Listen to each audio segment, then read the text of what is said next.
everyone. Welcome to another SynMax Leviaton webinar. I'm Sophie Lachapelle, an account manager here at SynMax, and I'm joined by Leslie Palti-Guzman, our head of research and market intelligence, and Ed Muir, our Leviaton data scientist.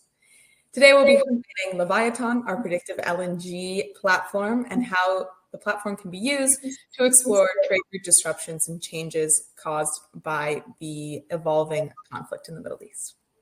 We've recently made updates to our predictive model, increasing its accuracy and extending out our predictions. So our team's going to touch upon that as well during this presentation.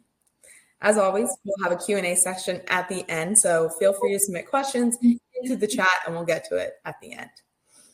And with that, I'll go ahead and pass it off to Leslie to get us started.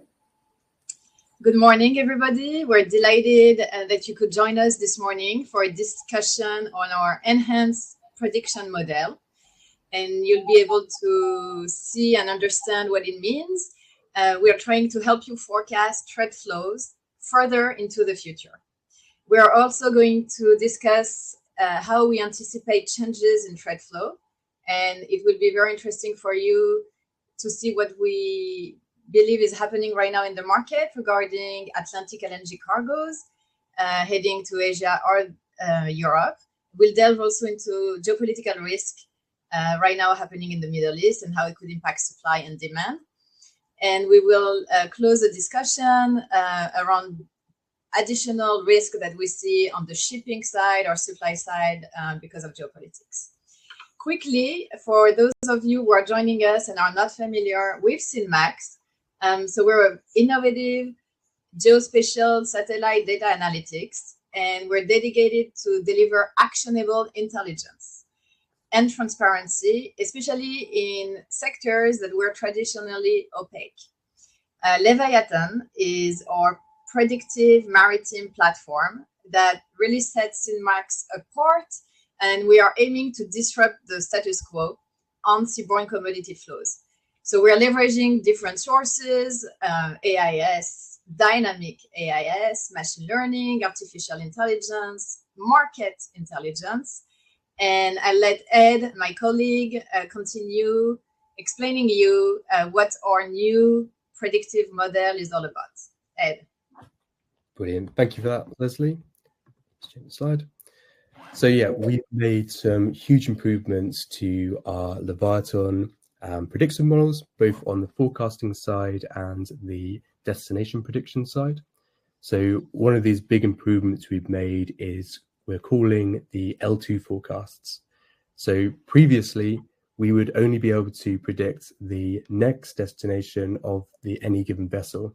So given its location on the water and some of the historical information about that vessel, we'd be able to predict where it's next going. So for example, let's take a ship which is ballast and in the Gulf of Mexico. We could only really tell you that it was going to one of the Gulf liquefaction terminals, which is fairly obvious from its location. But now, using some more input of market intelligence, the global state of active vessels and terminals, we can give you what we're calling L2 forecasts or L2 predictions. So for example, for that same ship that was in the Gulf of Mexico, we can now predict with a reasonable accuracy that it will actually go to Neptune after FLCRU in Germany. And so the reason why these L2 predictions are so important is because when we make our import and export forecasts, we need to simulate the world going forward. And so this graph in the corner here shows the number of predicted transactions which are predicted either by the L1 prediction, so that is their vessel's initial destination, and L2 predictions, which are predictions which are made after the first prediction. And what you can see is that by around 14 days into the simulation, around half of the predictions worldwide are coming from the L2 predictions. So if we were to ignore these, then our import-export forecast would be way off the true values. So Ed, on this point, I think it's critical because previously we were only looking at tankers on the water, underway, And our issue was that we were predicting into the future, but when we were not renewing the loading, we had a drop in the predictions, like your chart is showing on L1. While now we can go much beyond those 2 weeks with a huge accuracy, the medium term, as we call it. Yes. And so, I mean, technically we could predict out into infinity with this, but of course, as you get further and further out, the errors explode and you can't make accurate predictions. But we'll show you some of our backcasting results later on in this presentation, and we'll show you how we've had reasonable success even out to sort of 45 days. So another thing that these L2 predictions allow you to do is predict when multiple regasification transactions happen on the same voyage. So for example, here's a track of a vessel which went from the liquefaction terminal Snovit down to the FSRU in Finland. And previously, we would have been predicting that all the volume of LNG on that vessel would be exported to Finland. But now, with the L2 model, we're able to predict that that vessel would actually also go on to Gate and drop off a portion of its volume there as well, before going back to Snovit. So this is what the industry calls split cargoes, and totally hard to predict in the past. And so I think this is a huge add-on to our platform and our data. It remains a rare phenomena, right, in the industry, maybe 10% of the global transactions, but it happens sometimes in Europe, in China, and in South America. I believe historically between Brazil and Argentina, they used to split more cargoes between themselves. And so the other massive improvement we've made to our prediction models is just on that initial destination prediction. So on the right here, you can see a plot of the accuracy of this model. So what we're showing here is the percentage of the time that we correctly predicted the country that a vessel on the water would go to.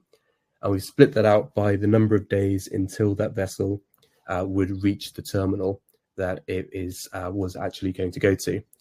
And so what you can see is that 1 week out, we can predict with over 90% accuracy which country each vessel will go to.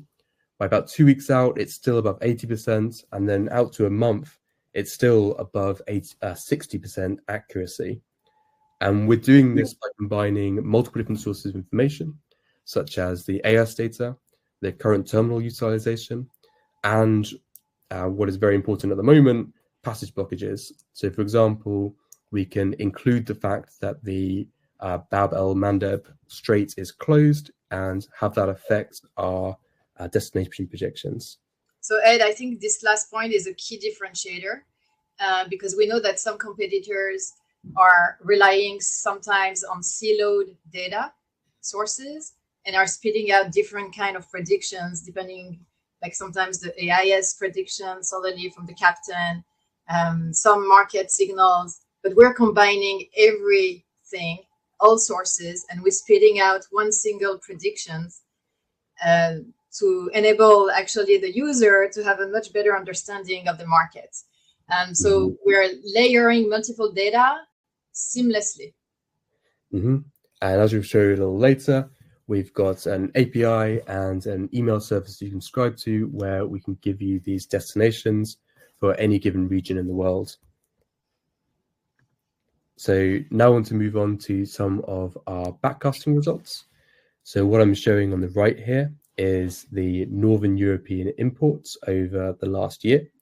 And specifically for each point, I'm showing you our simulations estimation of the total imports over the next 10 days, alongside the ground truth of the imports over that time. And what you can see is that our simulation has been able to match the ground truth over the past year. So what this reveals is that the imports into Europe have slowly been decreasing over the year until sort of the end of August, beginning of September, where they started to rally again, probably due to the increased TTF price. But perhaps, Leslie, you've got some ideas on why that TTF price increased. Right. So actually, we saw a correlation between the upward momentum of TTF prices mid-September and the change of dynamics in trade flows. So if you look at Atlantic LNG cargoes, they were mostly heading to Asia in June, July, August.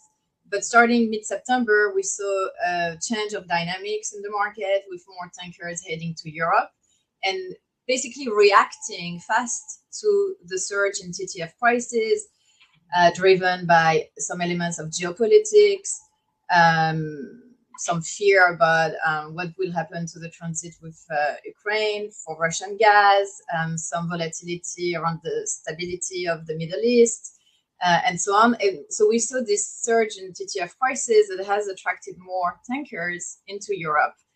And we see in your graphs this uptick in volumes being imported into Europe. I would say that for most of the year of 2024 until mid-September, LNG imports in Europe were considerably lower than the previous year, like about 30% lower.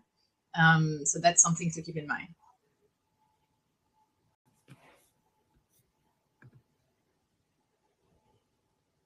And as I was mentioning, like the reaction to prices has been very quick. And we've seen a couple of diversions. So on our platform, Leviaton, you're able to see and visualize any kind of rerouting of tankers. And we're working on some alerts. As soon as we see tankers deviating from their initial trajectory, you will be notified. So I have highlighted here 3 different tankers that have rerouted away from Asia, away from the route of the Cape of Good Hope, to head to Europe. And that was early October when prices were much higher, TTF prices were much higher.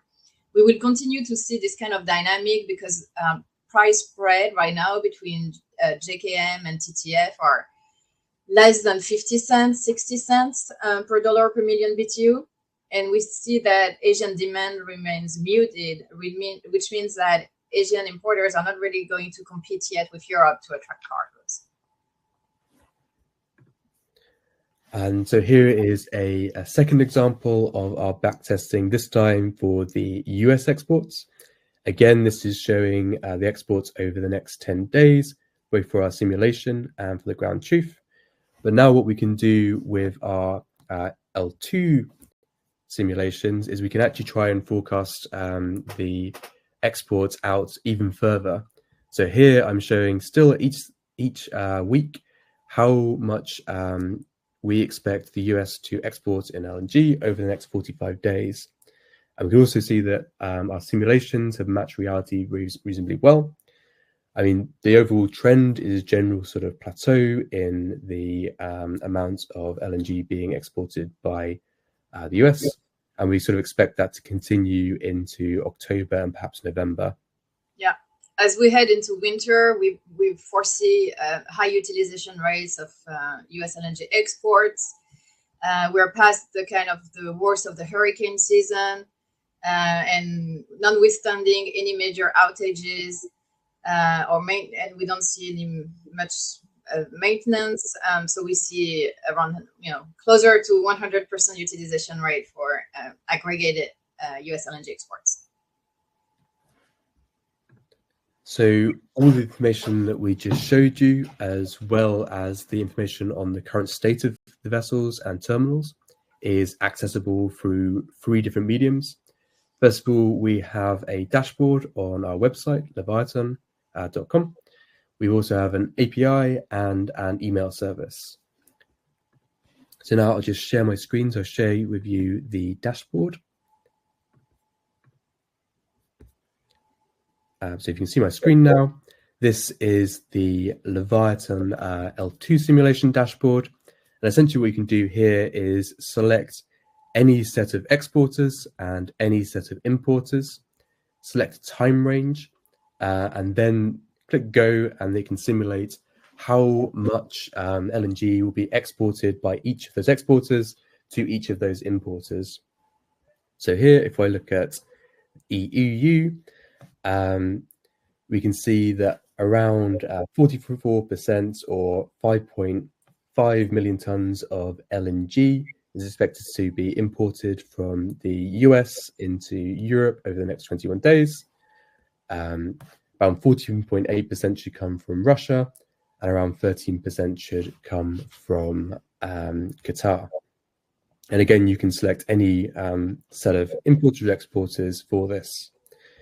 We also show this on an interactive chart, so you can see over time what our predicted exports are for a specific day.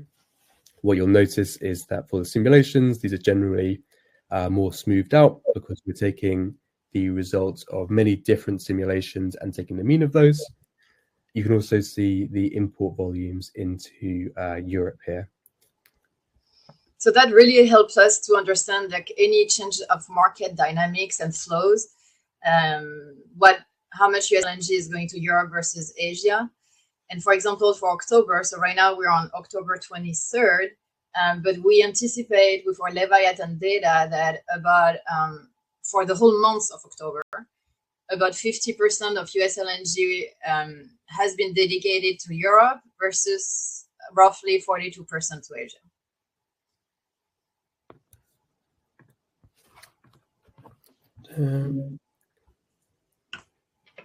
Sophia, can you add the slides again?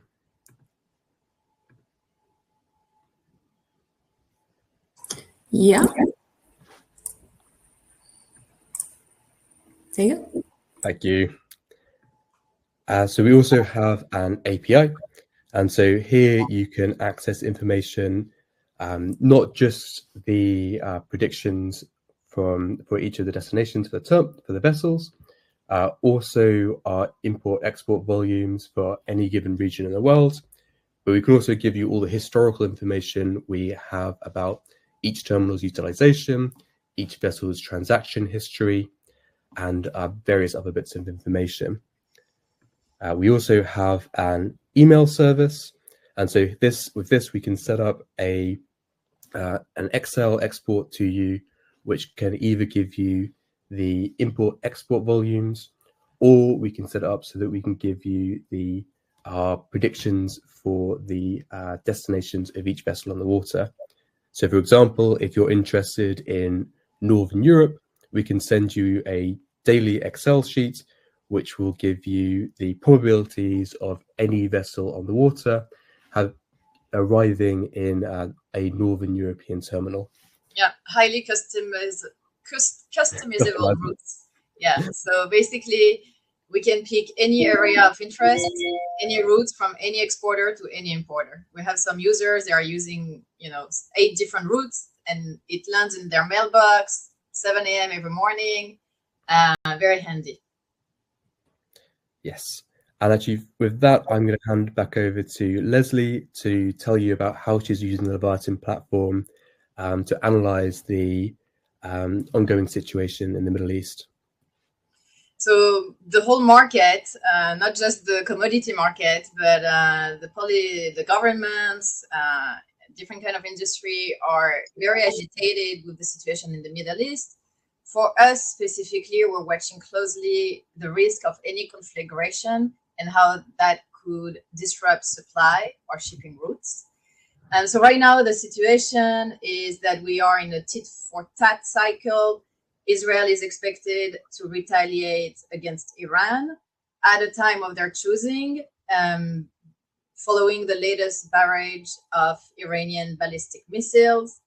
After that, Iran will likely retaliate, but the strength of the retaliation on both sides will depend on whether they want to continue the conflict and whether they want the conflict to become a wider, larger, regional, if not world, conflict. So what we expect is that Israel could still have many options on the table, but may decide to target conventional military assets, which would contain Iran's response and in turn ease some upward pressure on gas and oil prices. the tensions remain very high, and the fear in the market is that some key infrastructure, oil or gas, could be hit. If Iran were to retaliate on Israeli gas infrastructure, for instance, Egypt would also be hurt because now Egypt is relying a lot on Israeli pipeline gas. So Israel has 3 offshore platforms in the East Med. There are refineries also, oil refineries on the coast of Israel. The fear is that also Iran could hit some Middle Eastern countries, Saudi Arabia, also disrupt the Strait of Hormuz. So all those things are things that we're watching closely on the platform. So if there were some cyber attacks or physical attacks on Ras Laffan in Qatar, we are monitoring the average time of ballast tankers waiting for loading. And also we're monitoring, which can be helpful even for maintenance or regular outages, not necessarily a hit on the infrastructure. But we're also monitoring the evacuation of those tankers. So if there were disruption on the Strait of Hormuz, those tankers will not be able to leave the strait and will likely stay around the Ras Laffan. So we're also monitoring the amount of tankers circling and waiting idle around Ras Laffan, and those are laden most of the time. So we have different indicators that we're monitoring. Here, the top right chart shows you the average time for a 14 days window, and you see a few spikes in the period here, and some of them are coinciding with some maintenance. So the calendar of Qatari maintenance are not public, but you can see here that it's mostly happening around June 2024, June 2023, some spikes here. The bottom right chart is showing the routes of Qatari LNG tankers over the past 3 months, and you see that all of them are avoiding the Red Sea. For good reason, because the Houthi are still attacking some vessels, or until recently. The LNG industry is not ready yet to move on and reuse this route. So most of Qatari LNG tankers have been, since mid-January this year, have been using the Cape of Good Hope to head to Europe, and has added time at sea for the tankers. And delayed some of the deliveries. So talking about those changes on shipping routes, we've seen that the utilization of the Cape of Good Hope has increased 5-fold between this year and last year. So huge change. And if you look specifically at US LNG exports to Asia, because of the disruption on 2 routes, one, the Panama Canal that has suffered many draw, and the Suez/Red Sea route that is now being avoided by most of the industry because of the insecurity and basically the war premium risks. Most of tankers are not using this route, except 2 affiliated Russian tankers that we've noticed have been using this route since mid-January. But there has been a change. And this is something we are watching carefully, because maybe the market is not anticipating that the route could reopen anytime soon, while a change on the ground, on the water, traders could be very reactive to this changing situation. So the Americans' airstrikes over the past 2 weeks have targeted weapon capabilities from the Houthi in Yemen, have even used B-2 bombers, which are able to target underground capabilities. So we still need to wait and see if it has done enough damage for the Houthi to stop their attacks on shipping. But we've seen a renewed commitment from the US administration to restore the freedom of navigation in this very strategic transit route. That will, as a result, also reestablish US LNG competitiveness, even if charter rate right now are at bottom low, like $20,000 per day. It remains a longer route, more shipping emissions, lack of optimization. So the whole LNG trade industry would be better off with the restoration of this route. I'm going to mention Egypt, because Egypt has turned as becoming an importer again this year since the summer.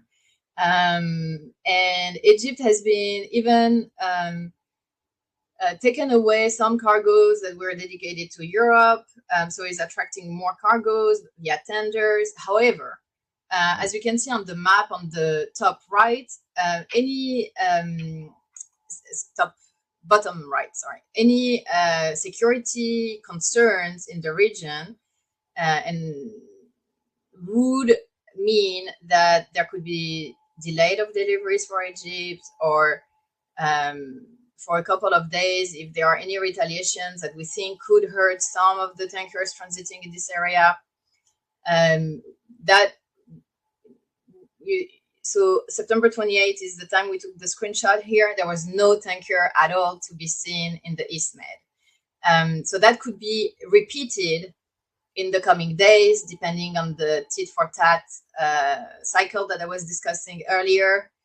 The tankers have been very cautious, scrambling their GPS signals, and very cautious about the situation.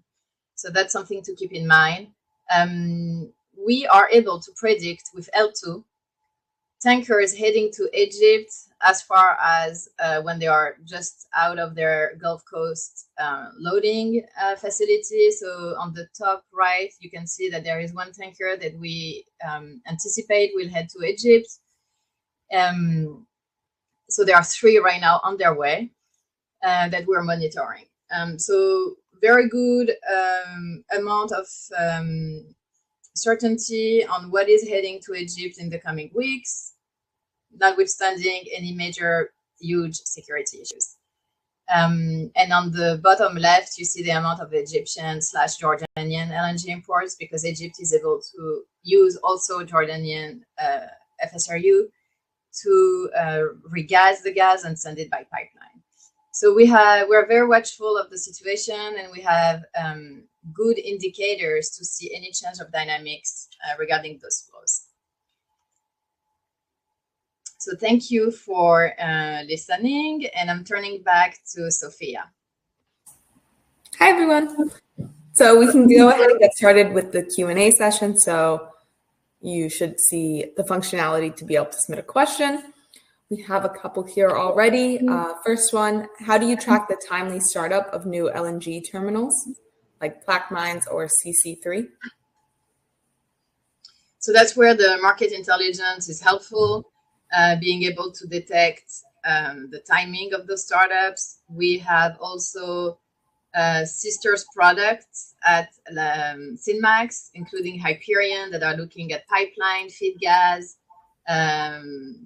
Vulcan is looking at, with satellite imagery, at the evolution of construction sites. So all put together, we have some good data points to have some great guess on the timing of the startups. And Ed, maybe you can mention how you include it in your modeling. Mm-hmm. So for new terminals, we can actually predict whether a vessel will go to those new terminals, because we're not entirely relying on the historical information. So we can predict a little bit how those new terminals will affect the market, or at least affect the flows. Awesome. Another question here. How do your forecast import-export volumes? Do you forecast for terminal utilization? Sorry, can you repeat that question? Yeah. How do you forecast import/export volumes? And do you forecast for terminal utilization? I mean, terminal utilization is certainly part of it. Like, so we don't want to go into too much detail, but we found that you really need to sort of simulate the entire world in order to accurately forecast flows even regionally, because you need to know sort of where all the vessels are and what's available to which terminal. Okay, we have another one submitted here. Does your L2 forecast take into account forward pricing curves to find the most economic destinations? I don't know how much we want to go into individual features, but I know that's certainly one of the features that is useful. So that's giving too much away. We can go into more details too if you email us at our email. If you sign up for a trial, then I'm sure we can have a more sort of candid conversation about exactly which features we include in the model and which ones we found to be useful and others which we have not. I think, generally speaking, there are two schools of thoughts.